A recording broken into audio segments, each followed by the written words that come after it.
ఇక తెలంగాణ కాంగ్రెస్ పార్టీలో తుంగతుర్తి పంచాయతీ మరోసారి తీవ్ర కలకలం రేపుతుంది.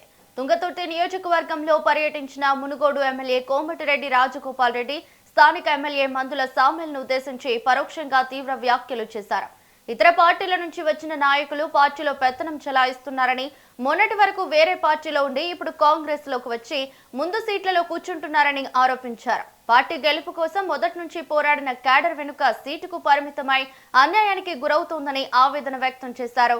ఈ మొత్తం వ్యవహారాన్ని జగ్గారెడ్డితో పాటు ఏఐసీసీ నేత రాహుల్ గాంధీ దృష్టికి తీసుకెళ్తానని స్పష్టం చేసిన రాజగోపాల్ రెడ్డి, తుంగతుర్తి కాంగ్రెస్ కార్యకర్తలు ఎవరూ భయపడాల్సిన పనిలేదని, స్వయాన చామల కిరణ్ కుమార్ రెడ్డి ఎంపీ అభ్యర్థి కూడా కార్యకర్తలకు అన్యాయం జరగొద్దు, అవమానాలు జరగొద్దు,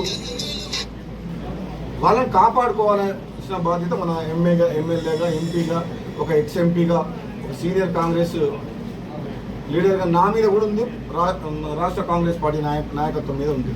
కాబట్టి తప్పకుండా మీకు న్యాయం జరుగుతుంది, ఎవరు కూడా భయపడాల్సిన అవసరం లేదు. నేను ఈరోజు ఇది రాజకీయాలు ఎక్కువ మాట్లాడదలుచుకోలేదు, రాజకీయాలు కూడా ఇది పొలిటికల్ ట్రిప్ కూడా కాదు. కేవలం మా యాదయ్య కుటుంబం ఇంత పెద్ద విషాదం జరిగింది కదా, యాదయ్యకి ధైర్యం చెప్దామన్న విషయాన్ని పరామర్శించి ధైర్యం చెప్దామన్న ఉద్దేశంతో ఇక్కడ రావడం జరిగింది. ఉన్న తర్వాత కూడా కాంగ్రెస్ పార్టీ ఎమ్మెల్యేలని ఇతర పార్టీ ఎమ్మెల్యేలను తీసుకొచ్చి కాంగ్రెస్ పార్టీ ఓడిపోయిన ఎమ్మెల్యేల మీద పెత్తనం చేస్తే, కాంగ్రెస్ పార్టీ కార్యకర్తల మీద చేస్తే, కొత్తగా పార్టీలోకి వచ్చిన ఎమ్మెల్యేలు మన పార్టీ కూడా కాదు, వాళ్ళు వచ్చి కాంగ్రెస్ పార్టీ కార్యకర్తలకు పదవులు ఇవ్వకపోగా మనోళ్ళ మీద కేసులు పెడుతున్నారు. వాళ్ళు వచ్చింది ఎక్కడి నుంచి? టీఆర్ఎస్ పార్టీ నుంచి.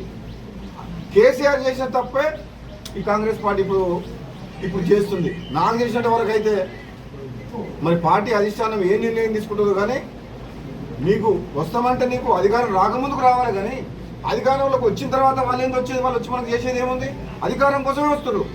మొన్నటిదాకా అధికారం అనుభవించిన ఆయన, అధికార పార్టీలో ఉన్న ఆయన, ఈ పార్టీ రాగానే మళ్ళీ ఈ పార్టీలోకి వచ్చి మళ్ళీ ముందు సీట్లో కూర్చున్నారు. ఇక్కడ మొదటి నుంచి కొట్లాడిన వాళ్ళు వెనక సీట్లో పోయిండు. చాలా మంది ఉన్నారు అట్లా.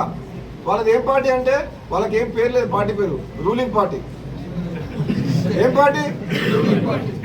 ఎక్కడ పోయినా రూలింగ్ పార్టీలో ఉంటారు వాళ్ళు.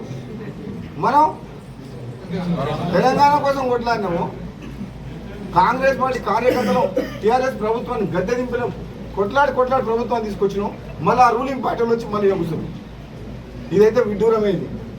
ఈ విషయంలో మాత్రం నేను తప్పకుండా నేను మన జగ్గారెడ్డి గారు చెప్పినా, మళ్ళీ అవసరమైతే నేను మీనాక్షి నటరాజన్ గారికి, అవసరమైతే ఏఐసీసీలో ఉన్న పెద్దలకు కూడా రాహుల్ గాంధీ కూడా చెప్తా. ఈ రాహుల్ గాంధీ గారు ఈరోజు దేశంలో ఎట్లా ఉందంటే మనందరూ జనమంతా, దేశం మొత్తం రాహుల్ గాంధీ వైపు చూస్తుంది. ఈ దేశంలో ప్రజాస్వామ్యాన్ని కాపాడాలి, యువత భవిష్యత్తును కాపాడాలని చెప్పి రాహుల్ గాంధీ గారు పాదయాత్ర చేసినప్పటి నుంచి, అధికారం లేకపోయినా ఇప్పుడు కూడా ఆయన ఆపోజిషన్ లీడర్గా రాత్రి పగలు కష్టపడుతున్న రాహుల్ గాంధీ గారు ఒక మంచి మనసున్న నేత, మానవత్వం ఉన్న మనిషి. నేను ఈ మధ్యన కలిసిన ఆయన రాహుల్ గాంధీ గారితో మాట్లాడిన తర్వాత నిజంగా 45 నిమిషాలు మాట్లాడిన నాతోటి ఆయన మాట్లాడే విధానం నన్ను ఎంత ఆకట్టుకుందంటే, ఒక మంచి ఎమోషనల్, ఒక కుటుంబ విలువలు తెలిసిన మనిషి. అటువంటి వ్యక్తి మనకు లీడర్గా ఉన్నాడు.